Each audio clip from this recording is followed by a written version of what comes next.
नाज़रीन, Israeli जंगें waste को, America को डैमेज कर रही हैं बहुत सारे अंदाज में, इकोनॉमिकली, टेक्नोलॉजिकली, और जाहिर है कि इन जंगों में बहुत सारी उनकी कीमती जानें भी गई हैं। तो अब नाज़रीन, खबर ये सामने आ रही है कि कैसे अमेरिका की जो सेंसिटिव टेक्नोलॉजी है वो ईरान तक पहुंच रही है, वो रशिया और चाइना तक पहुंच रही है। यानी वो सेंसिटिव टेक्नोलॉजी जो अमेरिका को उस वक्त तक संभाल के रखना थी जब उसकी बराह रास्त जंग होती चाइना के साथ, रशिया के साथ या किसी और बड़ी पावर्स के साथ, तो तब वो सेंसिटिव टेक्नोलॉजी सामने लेकर आता।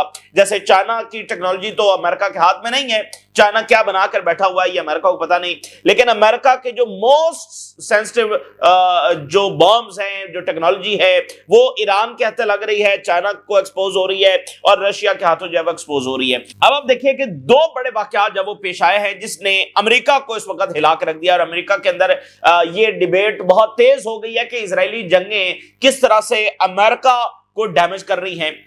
दो बड़े बॉम्ब्स, बहुत ही सेंसिटिव नौयत के ये बॉम्ब्स हैं, और इनकी टेक्नोलॉजी ईरान के हाथ लग गई है, और ईरान से आगे रशिया और चाइना के। बेरूत के अंदर जो अटैक हुआ था जिसमें असैसिनेशन की गई हिजबुल्लाह के टॉप कमांडर की, जिसमें GBU-39 बॉम्ब इस्तेमाल हुआ, बहुत ही सेंसिटिव है, और 8 बॉम्ब्स इस्तेमाल हुए थे जिसमें से एक एक्सप्लोड नहीं हुआ था। तो आपको याद होगा उस वक्त हमने ये रिपोर्ट किया था कि अमेरिका लेबनीज गवर्नमेंट से ये डिमांड कर रहा है कि फौरी तौर पर ये अनएक्सप्लोडेड बॉम्ब जो है ये अमेरिका को वापस कर दिया जाए। क्यों वापस कर दिया जाए? क्योंकि ये ईरान, इसकी टेक्नोलॉजी जो है वो ईरान और रशिया के हत्थे लग जाएगी। तो आज खबर ये सामने आ रही है कि GBU-39 जो कि बहुत ही सेंसिटिव बॉम्ब है ये ईरान के हत्थे लग चुका है। हिजबुल्लाह ने क्विकली जो है ये बॉम्ब ईरान ट्रांसफर कर दिया, और ईरान ने कामयाबी के साथ इसको रिवर्स इंजीनियर भी कर लिया है।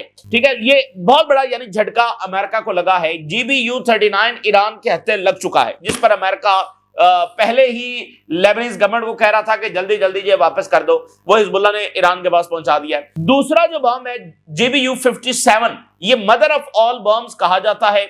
ये इसके बारे में यह है कि ये दुनिया का सबसे बड़ा बॉम्ब है, यानी न्यूक्लियर से हटकर ये सबसे बड़ा बॉम्ब है, मदर ऑफ ऑल बॉम्ब्स इसको कहा जाता है। और अमेरिका ने इसको कभी इस्तेमाल नहीं किया, और इसको इस्तेमाल कहां पर किया? ईरान पर। किस लिए? इजराइल की जंग की वजह से पहली बार ये यहां इस खित्ते के अंदर जब इस्तेमाल हुआ। ये दुनिया का यानी सबसे सेंसिटिव और मदर ऑफ ऑल बॉम्ब्स कहा जाता है GBU-57। अब खबर ये सामने आ रही है, ईरानी मीडिया ये बता रहा है कि उसमें से भी एक बॉम्ब जो है वो अनएक्सप्लोडेड रहा।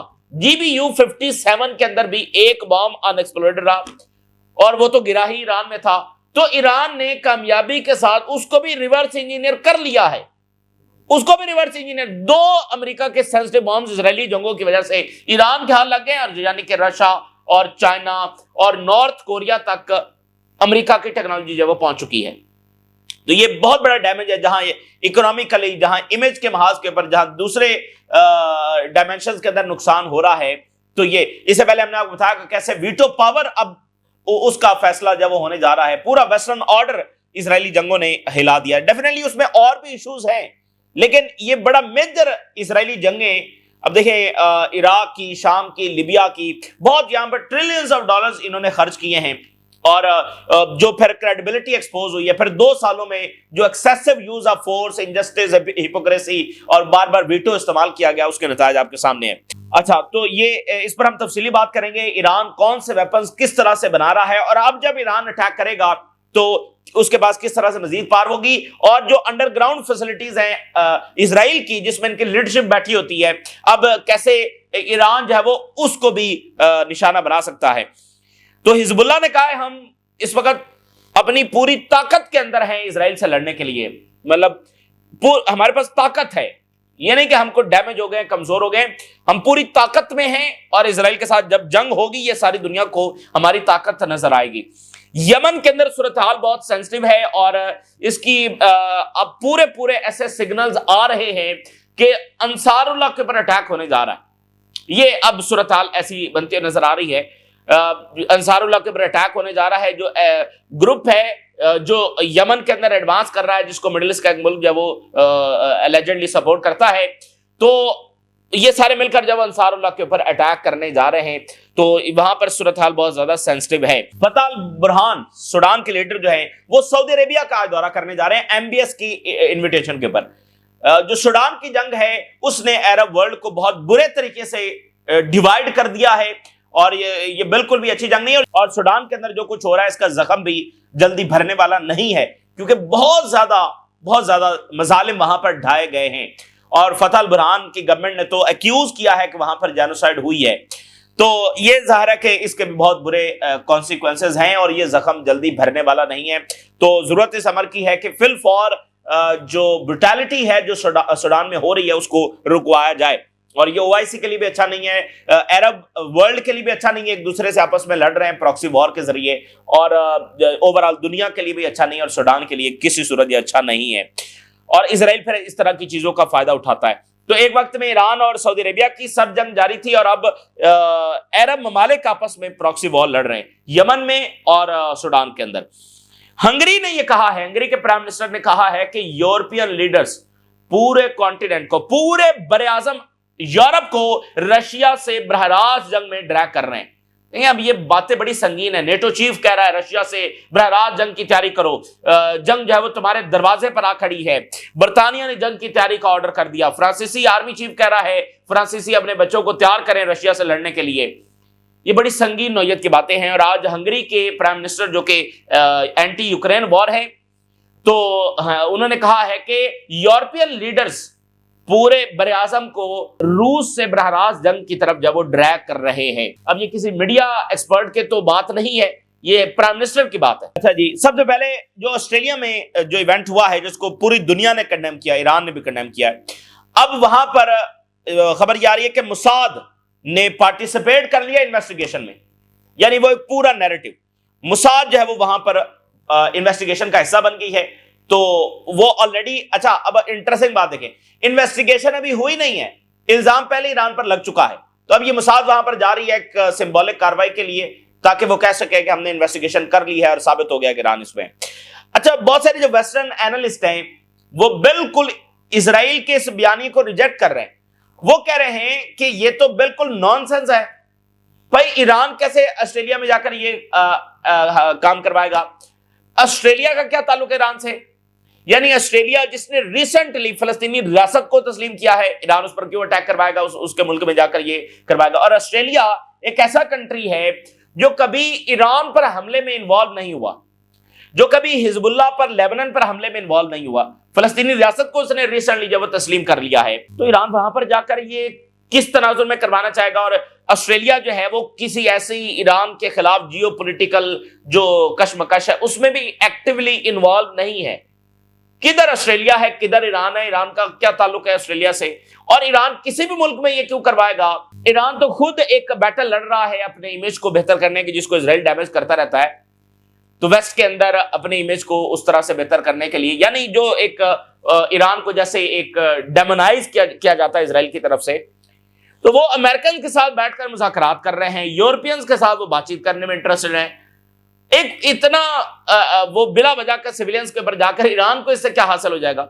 ईरान ने तो किसी भी मुल्क में ऐसा नहीं करवाया और वो ऑस्ट्रेलिया में जाए, तो नॉनसेंस है। बहुत सारे वहां के एक्सपर्ट्स ये बात कर रहे हैं। ज़ाहिर है जो इजरायली लॉबी है या जो उनका मीडिया है वो तो खुलकर इस नैरेटिव को प्रमोट करेगा ही करेगा, लेकिन जो सेंसिबल वहां पर लोग हैं वो ये बात कर रहे हैं कि इसकी कोई समझ नहीं आती, ये विदाउट लॉजिक है। अच्छा जी, जो ईरान के हाथ 2 सेंसिटिव बॉम्ब्स की टेक्नोलॉजी लग गई है और इसी तरह से बहुत सारी टेक्नोलॉजी उन तक पहुंच रही है, और ये सब जो है वो ज़ाहिर इजरायली जंगों का फॉल्ट है वगरना। यानी ये बम, ये टेक्नोलॉजी अमेरिका को बचा के रखनी थी जो एक्सपोज हो रही है। चाइना की क्या टेक्नोलॉजी है ये अमेरिका को तो नहीं पता, लेकिन इनकी क्या है, बहुत सारी टेक्नोलॉजी वो इनके हाथ लग रही है। अब ये खुद टाइम्स ऑफ तेहरान की खबर है, ठीक है ना, ईरान का सबसे बड़ा मीडिया, उसकी ये सारी रिपोर्ट आई है।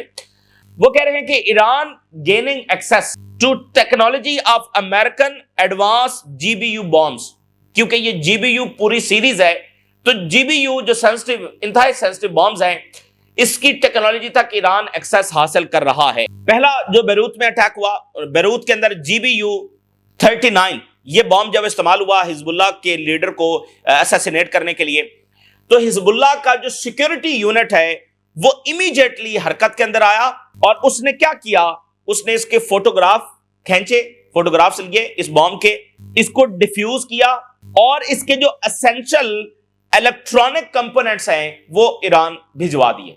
फोटोग्राफ्स लिए, इस बॉम्ब को डिफ्यूज किया, इसके पुर्जे पुर्जे निकाले, इसके इलेक्ट्रॉनिक कंपोनेंट्स जो है वो निकाले और इन कंपोनेंट्स को ईरान भेज दिया टू रिवर्स इंजीनियरिंग। और अब ये रिवर्स इंजीनियरिंग हो चुका है इतनी तेजी के साथ, भाई इतनी तेजी के साथ काम हो रहा है। ये जब अमेरिका ने 24-48 घंटों के बाद मुतालबा किया, हो सकता है उससे पहले हिजबुल्लाह ने वो काम कर दिया था। अभी वो बॉम्ब वापस तो क्या होना, वो उसके पुर्जे ईरान पहुंचे हुए हैं। तो यूएस वॉर प्लेन जो हैं, फिर उन्होंने GBU-57 bunker buster bombs, the mother of all bombs, ये इस्तेमाल किया। इजराइल ने जंग छड़ी हुई थी ईरान पर और अमेरिका उसमें कूदा। इन्होंने जनाब ये बहुत सारे बम गिराए ईरान की न्यूक्लियर फैसिलिटीज के ऊपर जून 2025 के अंदर। इनमें से भी एक बॉम्ब GBU-57, एक बॉम्ब जब वो एक्सप्लोड नहीं हुआ। बेरूत में भी एक एक्सप्लोड नहीं हुआ, यहां भी एक जब एक्सप्लोड नहीं हुआ, डेटोनेट नहीं हो सका।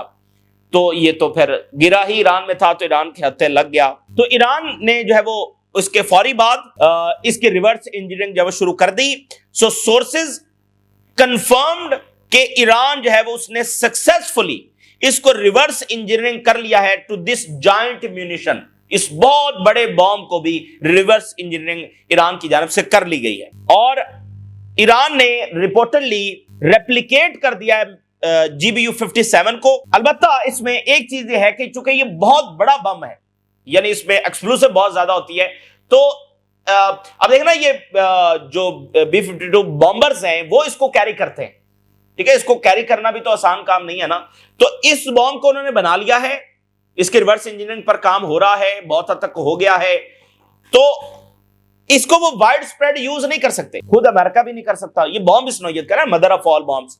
तो ये बहरहाल उन्होंने बना के एक कैपेबिलिटी हासिल कर ली है, लेकिन ये वाइड स्प्रेड यूज के लिए नहीं है कि ये 500 GBU-57 दाग दिए जैसे मिसाइल दागे, नहीं, ये वैसा नहीं है। ये बड़ा सेंसिटिव है, यानी उनको पता चलता है कि यहां पर उन्होंने इनका आर्मी चीफ असैसिनेट किया, तो ईरान को पता चलता है कि इजराइल का आर्मी चीफ वहां बैठा हुआ है, तब ये इस्तेमाल होगा। यानी बड़ा हाई लेवल के मौके के ऊपर इसको इस्तेमाल किया जाएगा। एक ताकत बहरहाल ईरान ने हासिल कर ली है, लेकिन ईरान का जो ज्यादा इस्तेमाल है वो GBU-39 के अंदर है। वो इसमें ज्यादा, इसकी प्रोडक्शन ज्यादा वो करने वाले हैं, क्योंकि ये लाइटर है और ये मतलब ज्यादा कैरी किया जा सकता है, ज्यादा इस्तेमाल किया जा सकता है। तो is more vital for Iran missile doctrine. तो ईरान की जो मिसाइल डॉक्ट्राइन है उसके हवाले से GBU-39 ये ज्यादा इंपॉर्टेंस रखता है GBU-57 की निस्बत। जाहिर है कि वो बहुत बड़ा बम है, इस्तेमाल होगा लेकिन खास मौकों के ऊपर। ये उससे भी ज्यादा इंपॉर्टेंट है GBU-39 जो बेरूत के अंदर इस्तेमाल हुआ है। तो ईरान इसको अपने जो बैलिस्टिक मिसाइल वॉर हेड्स हैं उसमें इस्तेमाल करने का इरादा रखता है। इन बॉम्ब्स को GBU-39 को अपने बैलिस्टिक मिसाइल्स के अंदर ईरान इस्तेमाल करने का इरादा रखता है। यानी कि ईरानी जो मिलिट्री इंजीनियर्स हैं उन्होंने रिपोर्ट किया है कि वो इस बात में कामयाब हो गए हैं कि उन्होंने एक डिजाइन तैयार कर लिया है, एक वॉरहेड जो कि सिमिलर होगा GBU सीरीज के हवाले से, और ये इंस्टॉल किया जाएगा फतह, जो उनका हाइपरसोनिक बैलिस्टिक मिसाइल है, फतह के अंदर इंस्टॉल किया जाए। यानी फतह जो है वो 57 को भी कैरी कर सकेगा और इस दूसरे को भी। 57 बहुत कम इस्तेमाल होगा हाई टारगेट में, लेकिन उसको जाहिर है ईरान के पास बॉम्बर्स तो नहीं है जो इसको कैरी करेंगे, तो फतह जो बैलिस्टिक मिसाइल है उसमें 57 भी इस्तेमाल होगा और दूसरा भी इस्तेमाल होगा। तो एक डिजाइन ईरानियन जो मिलिट्री इंजीनियर्स हैं उन्होंने कंफर्म किया कि उन्होंने तैयार कर लिया है, ईरानी मीडिया कंफर्म कर रहा है। इसकी रेंज जो है वो 1400 किलोमीटर है। इसके अलावा इसका एक और मॉडर्न वर्जन जो है वो अंडर डेवलपमेंट है, जो कि खुरम शेर 4 मिसाइल जिसकी रेंज 2000 किलोमीटर है उसके लिए तैयार हो रहा है। यानी क्या हम बात हम ये समझे कि फतह के लिए जो डिजाइन है कि GBU सीरीज का मिसाइल कैसे इस्तेमाल करना है, वो डिजाइन कामयाबी के साथ तैयार हो गया है, लेकिन उसकी रेंज है वो 1400 किलोमीटर है। इससे जो एक एडवांस मिसाइल है उनके पास खुरम शेर 4, इसकी रेंज 2000 किलोमीटर है। इसका मतलब यह है कि वो इजराइल के किसी भी कोने को हिट कर सकता है। इस मिसाइल में इस बॉम्ब को फिट करने के लिए जो डिजाइन चाहिए वो डिजाइन अभी तैयार हो रहा है और फील्ड टेस्ट जो किए गए हैं उससे यह अंदाजा लगाया जा रहा है कि ये वॉरहेड जो है, यानी इस मिसाइल में अगर वॉरहेड इस्तेमाल किया जाएगा तो वो 20 मीटर डीप इनसाइड जो है वो जाकर हिट कर सकता है। यानी बंकर बस्टर बॉम्ब है ना, तो डीप इनसाइड जाकर 20 मीटर तक ये कर सकता है। अलबत्ता जो अमेरिका यानी जब अपने बॉम्बर से इसको गिराता है तो उनका यह दावा है कि वो 60 मीटर तक डीप जा सकते हैं। यानी जो असली बॉम्ब है, ये तो रिवर्स इंजीनियरिंग है ना, और फिर बॉम्बर्स भी नहीं है, तो 60 मीटर तक असली बॉम्ब जा सकता है। इन्होंने जो फील्ड अभी तक टेस्ट किया है उसके मुताबिक 20 मीटर बहुत ज्यादा है, 20 मीटर बहुत ज्यादा, लेकिन वो तो अमेरिका है, ठीक है, अमेरिका है ना, अभी बॉम्बर्स हैं, तो 60 मीटर, तो ये 20 मीटर तक इन्होंने कर लिया, एक बहुत बड़ी बात है। और एक भी जेट नहीं है, एक भी बॉम्बर नहीं है, और उन्हीं की टेक्नोलॉजी को। अच्छा जी, इस वक्त ईरान का मीडिया ये लिख रहा है कि ईरान के जो डिजाइन हैं वो काफी ज्यादा रेप्लिकेट किए जा रहे हैं बहुत सारे मुल्क, यानी ईरान के डिजाइन को बहुत सारे मुल्क कॉपी कर रहे हैं। खासकर उनका जो शहीद 136 ड्रोन है, यह सबसे ज्यादा ईरान का कॉपी किया जाने वाला वेपन है, यानी दुनिया के ममालिक सबसे ज्यादा ईरान के इस वेपन को कॉपी कर रहे हैं। और रिसेंटली अमेरिका ने भी इस बात को तस्लीम किया कि उन्होंने भी ईरान के इस ड्रोन को कॉपी किया है, यानी ये ईरान की मिलिट्री सुपीरियरिटी की बहुत बड़ी कामयाबी है। अमेरिका है, कोई शुगल नहीं है। अमेरिका ने ईरानी वेपन को कॉपी किया है, ये वैसे ही उनकी हेजेमनी के खात्मे की दलील है। ईरानी वेपन्स को कॉपी कर रहे हैं, भाई ईरान करता तो समझ आता है, अमेरिका ईरानी वेपन्स को कॉपी कर रहा है, पीछे रह क्या गया।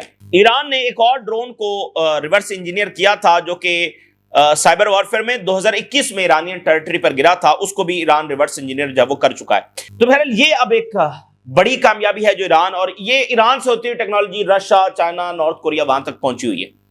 तो ये वो बॉम्ब्स थे, ये वो टेक्नोलॉजी थी जो चाइना के लिए अमेरिका को बचा के रखनी थी, वो ईरान के हत्थे लगी हुई है। यानी ईरान में वो एक्सपोज हो गई और हिजबुल्लाह के ऊपर एक्सपोज हुई और पहुंच उधर गई। तो ये बिल्कुल अमेरिकन इंटरेस्ट में नहीं है और अमेरिका के लिए बहुत ज्यादा डैमेजिंग है ये इजरायली जंगें। ये डिबेट वहां पर जो है इस वक्त जारी है। तो अब की बार जब ईरानी मिसाइल्स बरसेंगे तो वो इन जीबीयू सीरीज के साथ भी बरसेंगे, और इसके साथ और पता नहीं कौन से वेपन्स वो कैरी कर रहे होंगे, और बंकर बस्टर और अंडरग्राउंड जाकर वो अटैक कर सकेंगे। ये एक नई कैपेबिलिटी होगी। और हिजबुल्लाह ने ये कहा है कि Hezbollah is stronger than ever before. हम तो पहले से भी ज्यादा तगड़े हैं। जो पहले जंग लड़ी है हिजबुल्लाह ने, इबरतनाक शिकस्त इजराइल को दी है, बड़ी जलालत और शिकस्त का सामना करना पड़ा है। हिजबुल्लाह कह रही है हम पहले से भी तगड़े हैं। तो अब जब देखें हिजबुल्लाह की जो साइलेंस है वो एक स्ट्रेटेजिक साइलेंस है। आपको पता है सबसे बड़ा इशू अंदरूनी जो खलफशार का है, वो जो लेबनीज गवर्नमेंट का फुलिश बिहेवियर है। तो अंदर एक खलफशार छिड़ जाएगा। तो ये एक स्ट्रेटेजिक साइलेंस है जो हिजबुल्लाह की है। तो वो कह रहे हैं हम पहले से भी ज्यादा ताकतवर हैं, जब जंग छिड़ेगी तो सबको नजर आ जाएगा। तो अरब और वेस्टर्न जो एम्बेसडर्स हैं उन्होंने एक टूर किया सदरन लेबनान का। अरब एम्बेसडर्स और वेस्टर्न एम्बेसडर्स भी इसमें शामिल थे। अच्छा, यमन के हवाले से जो सूरत हाल बड़ी तशवीशनाक है। अंसारुल्लाह के ऊपर अटैक होने जा रहा है, ऐसा लग रहा है जैसे, यानी शाम में उन्होंने ग्रुप्स तैयार किया और अटैक करवाया।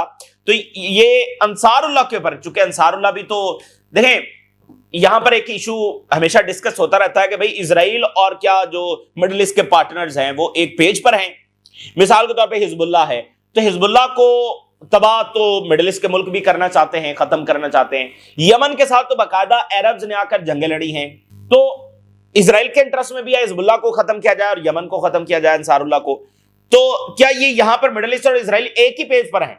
क्या ये जंगें जो वो दोनों की कोऑर्डिनेशन से हो रही हैं? तो ये डिबेट रहती है। तो अभी रिसेंटली ये खबर आई, ब्रिटिश मीडिया ने रिपोर्ट की, द टाइम्स ने रिपोर्ट की कि यहां पर नॉर्मलाइजेशन और इजराइल की फंडिंग ये सारा हो रहा है। तो अब यानी अगर कोऑर्डिनेशन है तो भी, अगर नहीं है तो भी अंसारुल्लाह के ऊपर अटैक होने जा रहा है, ऐसा लग रहा है।